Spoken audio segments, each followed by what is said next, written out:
സങ്കീർത്തനം 1. ഭാഗ്യവാനത്രേവൻ ദുഷ്ടരുടെ ഉപദേശത്തിൽ നടക്കാത്തവനും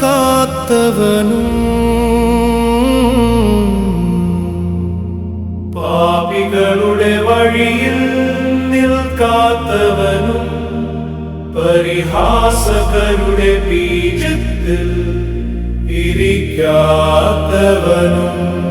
കർത്താവിന്റെ നിയമത്തിലത്രേ അവന്റെ ആനന്ദം. പകലിരവുകൾ അവനവിടത്തെ നിയമം ധ്യാനിക്കുന്നു. നീർച്ചാലുകൾക്കരികെ നട്ട വൃക്ഷം പോലെയാണവൻ. അതു യഥാകാലം ഫലം തരുന്നു, അതിൻ്റെ ഇല കൊഴിയുന്നില്ല. ചെയ്യുന്നതെല്ലാം അവൻ വിജയത്തിലെത്തിക്കും. അപ്രകാരമല്ല ദുഷ്ടർ, അവർ കാറ്റു പറത്തുന്ന പതിരു പോലെ അതരെ.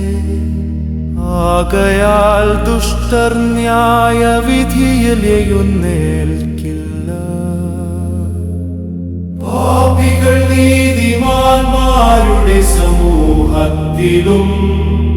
എന്തെന്നാൽ നീതിമാന്മാരുടെ മാർഗം കർത്താവറിയുന്നു, ദുഷ്ടരുടെ മാർഗം നശിക്കും.